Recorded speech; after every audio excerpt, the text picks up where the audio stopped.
Hello everyone and welcome to the first of my E3 2014 content. This is me talking to you using a nice fancy setup here, which is my shelf with all my games on it, and there's a Star Wars poster there as well, so I like that. Bit of episode 1, right? Best film.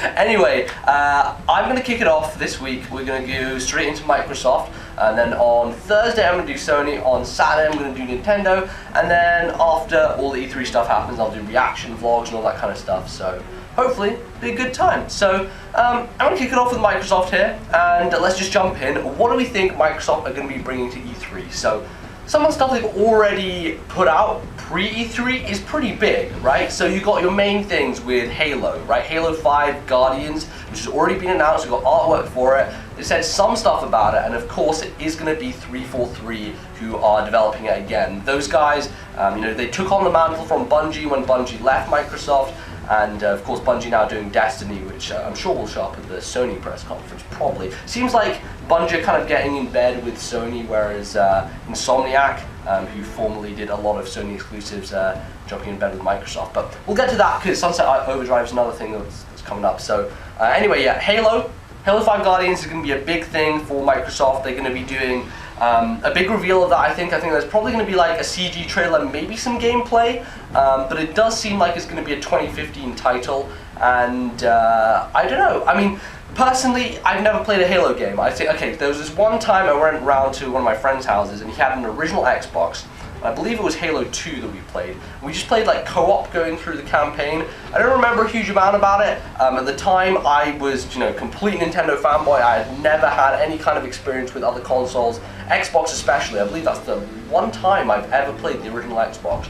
And I was crap at first-person shooters, and I had no idea what dual analog was, and it was terrible. It was a bad experience for me in terms of that. But at this point, I'm the sort of person who's very open to change and trying new things, and I've been doing that recently. I've been playing things like Titanfall and Rogue Legacy, this roguelike, which I really got into, and even Hearthstone, like a card game, which that's not my kind of wheelhouse, honestly. So the fact that I've kind of gone into that, it makes me interested in Halo. The one thing is that I don't really need an Xbox One. Like, Microsoft don't have a compelling reason for me to get one. Simply because I own a PC, right? I have a PC which is powerful enough to run stuff that is better than Xbox One, and a lot of the games that Microsoft put out eventually do come to PC anyway, and that couldn't be more true with their headline title so far, which is Titanfall, which of course on 360 and on PC, so I'm not really worried, to be honest, about most of the Microsoft things, because a lot of them will come to PC anyway. But Halo is an exclusive thing. It's the thing that's going to stay on the Xbox One, and that's going to be the real reason for a lot of people to pick it up. No idea what the story is going to be like, no idea what that stuff will involve, but I'm sure that loads of people are really excited for it. So that's going to be a big one. That's going to be the main one of the conference. Then we've got some other kind of big things, like Gears of War coming back, right? I believe the last one, Judgment was it called, on 360, didn't really do too well. It was the same kind of God of War, Gears of War thing, the 4th installment, which wasn't part of the original trilogy. Both of those games kind of fell off and didn't do too well, so I'm thinking that Gears is coming back in a big way. It's going to be worked on by Black Tusk, who are a studio that newly developed, I believe. They were working on some kind of other Xbox exclusive, which they showed at E3 last year. If you remember, there was a kind of CG trailer with the guy scaling down a building and then crashing through a window, and then there was something like the end of a gun and it went through. It was a CGI thing that was happening, and it looked cool, it looked interesting, but what has happened is that after Microsoft purchased the Gears of War IP from Epic, then this is now being given over to that studio, and I'm sure that they are deep into work on that. I highly doubt at this point they're going to have any kind of gameplay ready, but a trailer would be the least thing they could do, and that is definitely going to be happening. Some other big things from last year, we have of course Sunset Overdrive, we have Quantum Break, and then I think those are the two main ones I can talk about, really. Sunset Overdrive, we have had quite a bit of gameplay revealed for this at this point. Insomniac obviously put out that new stuff, which the press got to see, and it's looking pretty cool. Like, it's got some crazy open world gun stuff going on. It's basically an open world zombie game, which to me doesn't really tick any boxes. I'm not really into that sort of scene. But it is crazy. It has that kind of Insomniac vibe. It's very colorful as well, which is nice. You know, a lot of shooters these days so gritty, super realistic, and that's really moving away from that. It's really colorful, bright, and like fireworks gun, like a teddy gun with bombs strapped to them.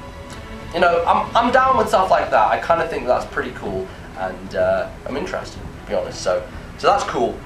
The other one actually, which got released or revealed, should I say, this week was Forza Horizon 2, which is apparently it's more the arcadey version of Forza. It's not like the sim racer, and a lot more people are really hyped for that because apparently the first one was great on 360. I never really played it or saw any of it, but that got an initial reveal. I think we'll hear more about it at E3. There'll be more on that, but I'm not really a car guy, to be honest. Anything kind of real world cars, not my thing. The only racing game I really play is Mario Kart, and goddamn, you guys know how terrible I am at that game, so yeah, I'm not down for those kind of races. But that's a big thing for them. That's going to be huge, and they're going to definitely be focusing on that at some point.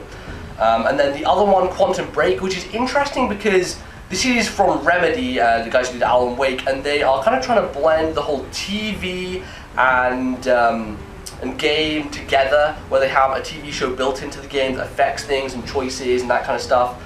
But the thing to remember about Quantum Break is that they have said the big reveal is going to come at Gamescom later this year, which means it's probably not going to have an E3 showing. And that's interesting, it's curious, because it kind of lends credence to like, what are they going to have there instead in place of that? Because that is a big title for them, that's something they want to push, and Remedy are a big studio for them, so they want to kind of have something on that level out there. I'm just not quite sure what it's going to be to replace it, because if it's not ready to show at E3, then, I don't know, they have to fill a slot, basically.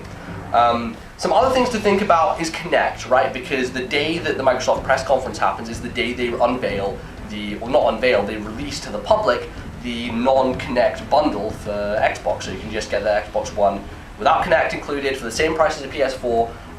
That should be pretty big. I think that's going to do something for them, at least help them catch up to some degree in the sales department, and maybe push it towards where this becomes more of a console war and there's more competition going on. Because at the moment Sony are running away with it, they're really killing it, and Microsoft need to kind of catch up. So I'm thinking that may do some good stuff, and then with that alongside some cool announcements, some new stuff. Really, the thing with Microsoft is that they definitely have a lot more capital to burn than Sony do, right? Sony are in a bad situation financially, they're not doing too hot, and honestly, Microsoft can go out and grab all these third parties and say, give us the exclusives. We have money, we'll give you the capital, we'll take the exclusives. That's going to be great, and that is what we're going to be looking for from Microsoft. I think some sort of third-party exclusive, some big third-party exclusive is going to come to them in a similar form to maybe what Sunset Overdrive is from Insomniac. So that is a surefire thing I feel is coming. Of course, there's always the question of the Call of Duty and the Battlefield and all these big blockbuster titles, Assassin's Creed. Traditionally, Assassin's Creed has gone to the Sony press conference, so I definitely think that's going to show up there. A lot of these titles that Square Enix are working on, they are definitely going to be at Sony as well. Kingdom Hearts 3 and Final Fantasy 15 both got their reveal at the Sony press conference, and I feel that because Sony, they are the Japanese company and they are obviously going to be doing much better in that market, that's where those games are going to be placed. I believe that Metal Gear Solid 5 last year actually got its reveal at the Xbox One, I think. I can't quite remember, don't quote me on that. But there is the Metal Gear Solid 5 thing that, you know, that's a thing that's happening. So maybe there'll be more stuff on that. Of course, Call of Duty, always, every single year, Microsoft press conference without fail, there is something happening there. This year, my prediction, Kevin Spacey, right? Because Advanced Warfare, he's the main man, he's been pushed in the trailer, and he's basically being his character, Frank Underwood from House of Cards, essentially. Well, that's what it looks like. So I expect a Frank Underwood style monologue from Kevin Spacey walking out on stage. I think that would make the Microsoft press conference, it would just elevate it a level. I think it would be really cool, and they definitely kind of need something like that. For people to get excited for Call of Duty, because at this point there's a lot of fatigue involved in that franchise, you need something big, you need Kevin Spacey on stage. I'm thinking he's going to be showing up at Microsoft and he's going to be giving some kind of speech. I'm looking forward to it. That's what I'm hoping. So that is pretty much what I got on my head right now, on my mind. Nothing else is jumping at me. If I've missed anything out that you think is important, let me know in the comments below. Let me know what you think Microsoft are going to be showing this year. Do you have an Xbox One? Are you going to be picking one up without the Kinect? Is it something you're interested in? All this good stuff, let me know in the comments below, and we can get this dialogue going. I'll be replying and answering people, so all that good stuff. Leave a like if you enjoyed this video, and I will be back on Thursday, where we will talk about Sony, what they potentially will be doing, and all their stuff at the press conference. So until then, thanks for watching. Goodbye.